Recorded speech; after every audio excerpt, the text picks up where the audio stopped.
Stories are mystical. There are some things you just can't explain away.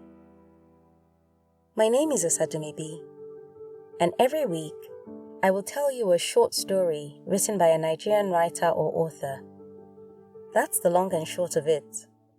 So without much ado, this week's story is by Fatimah Otukoya, and it's titled A Story I Wrote After Walking Past the Eyo statue in my school by 3 a.m.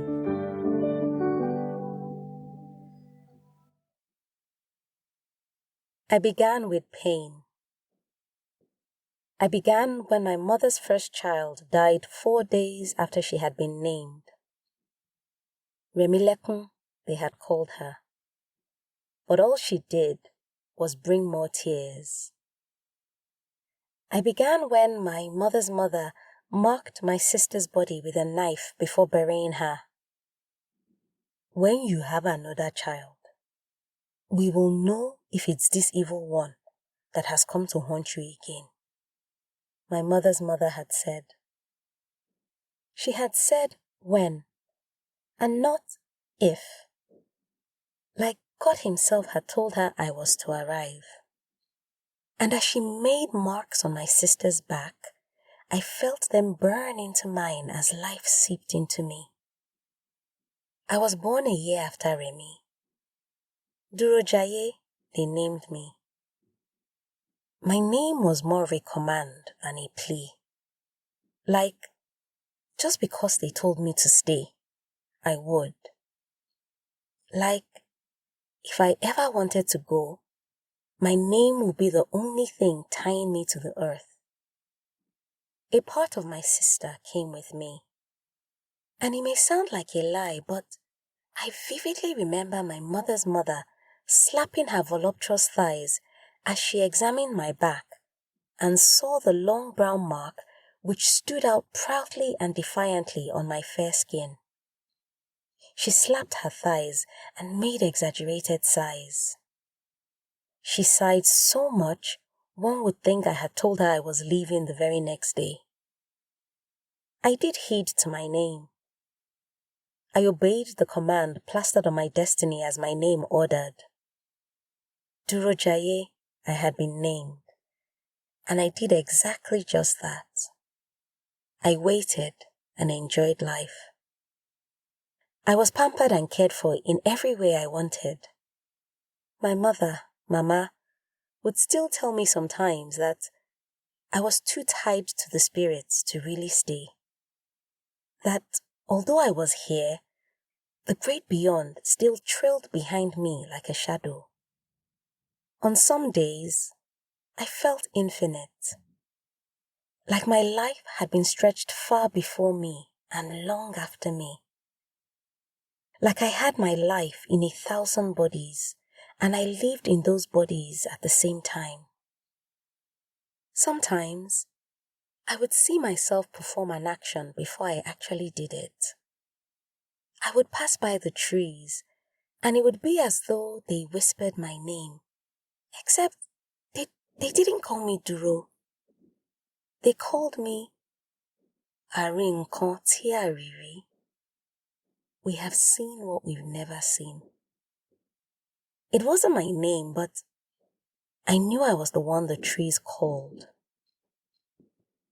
My sister always followed me. She made shelves shake and the walls hum. When the world was asleep and only the spirits roamed, she would occupy my room, and I would feel the air buzz with life. She was in my clothes, my shoes, and in the very wood that held my bed. There was an Eyo statue in my father's house, and on some nights, I sat with it. I sat with it because a part of me felt like Remy would have sat with it if she could. That she sat too every time I was there.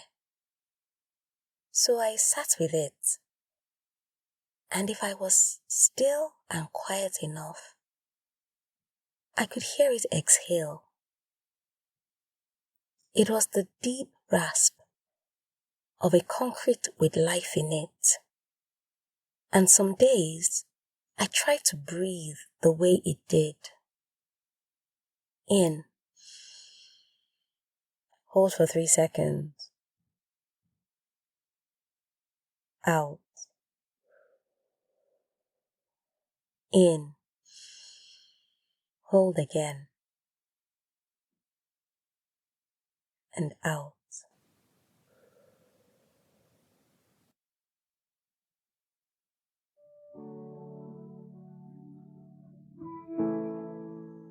Fatimah Otukoya is a 19-year-old author and aspiring surgeon.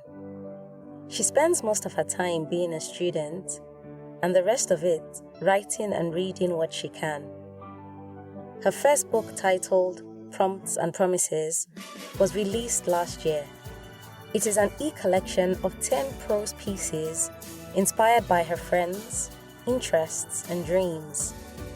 A link to purchase her book is in the description for this episode. You can connect with her and read more of her work on Instagram at I Think I Am a Nerd, with a full stop in between each word, so that is I.think.I.am.a.nerd. And connect with her on Medium under the pen name Dabira. If you've got a story you would like to be featured on this podcast, or a published book you want to make into an audiobook, send me a DM on Facebook or Instagram at Osadunibi. I look forward to collaborating with you. And if you've enjoyed this week's episode, tell a friend that stories are a good escape for a few minutes each week.